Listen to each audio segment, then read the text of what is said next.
The Lake of Tears has been referenced 7 times across 4 seasons. It connects to dreams, seizures, resurrection, and one message delivered from beyond the grave. Here is everything the show has told us about it. The first mention happens before the Matthews family ever enters the town. In the pilot, Ethan and Julie are playing with his toys in the RV. Julie kills off a character named Norman, and Ethan tells her to make the fairies at the Lake of Tears bring him back. That single line, spoken before they were trapped, carries more weight than anyone realized at the time. In Season 1, Episode 2, right after the crash, Ethan drifts in and out of consciousness and describes a dream to Jim. Drawings on a wall, a spider coming down from the ceiling, and the lake. Those drawings are now clearly associated with Victor, who has been documenting his experiences through artwork since he was a child in the town. Ethan was dreaming about Victor's drawings before he had ever met Victor. What makes that seizure significant is the context around it.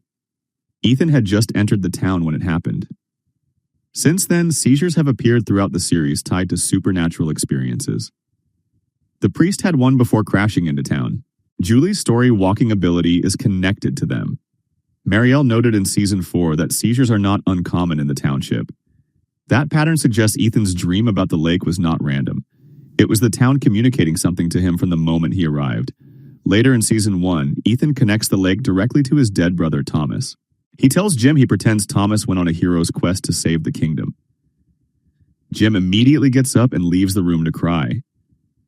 He understood what Ethan was saying. In the Chromonicon, the fictional book Ethan carries, the Lake of Tears is where fairies bring the dead back to life. Ethan had already linked the lake to resurrection, and he had already linked resurrection to Thomas. The Chromonicon itself is worth examining. It was invented by the show, written by a fictional in-universe author named Kay Dillon. It is not based on a real book.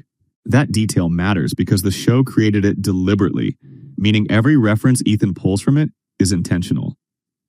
Ethan has been using it as a lens to interpret the town since Season 1. He called the storage room the Cavern of the Lonely Dragon. He identified the Brundles as the Lake of Tears in Season 2 before fully understanding what that meant. He has been reading this place like a story with a fixed set of rules, and the story has been responding to him. 3 separate people dreamed of this lake before ever arriving in the town.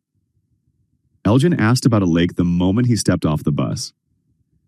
Fatima took him to the Brundles, and he told her he had been dreaming of that place his entire life. Tabitha dreamed of the abandoned camp, the red rocks, and the totems as a child, decades before she was trapped. She is the reincarnated version of Miranda, pulled back into the town across multiple cycles. The town does not randomly trap people, it calls them. The Lake of Tears appears to be part of that same mechanism. In Season 4, Episode 2, Jim's apparition appears to Ethan outside the RV in the exact spot where he was killed. He is looking over his shoulder throughout the entire exchange, rushed and visibly afraid, like he is breaking a rule just by being there.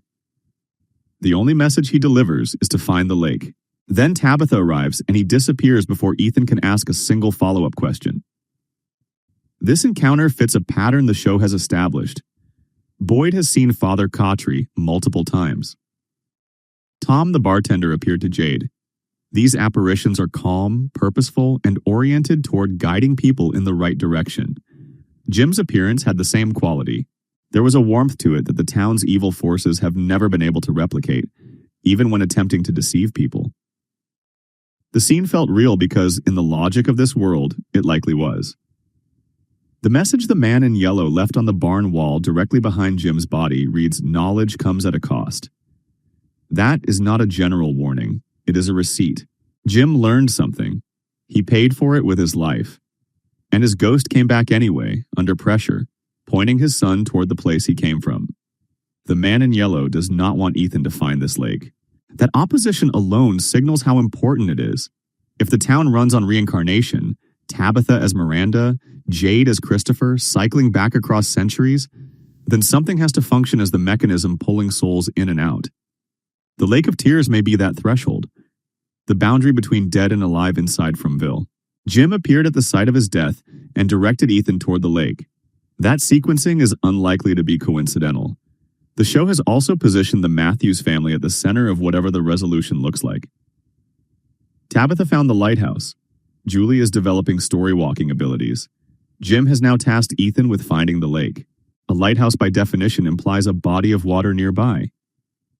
These three threads are converging around the same family, and the lake appears to sit at the center of all of them. The mythological weight behind the concept runs deep. A Mexican legend describes a lake whose name translates to the place of hidden bitterness, where a captive princess cried until her tears formed a lake, and swimmers still see a woman in the water, trying to stop them from leaving. For a show about people who cannot leave, that parallel is exact. There is also the story of Adam and Eve weeping over the death of their son Abel so intensely that their tears formed a lake. Grief over a lost son, which maps directly onto Ethan and Thomas. Lakes formed from grief. Souls trapped beneath the surface. Captive figures who cannot escape. These archetypes have been sitting underneath this show since the beginning. The Brundles is likely not the location. Characters have been there and nothing has surfaced. Whatever the Lake of Tears actually is, it exists somewhere the current cycle has not yet reached.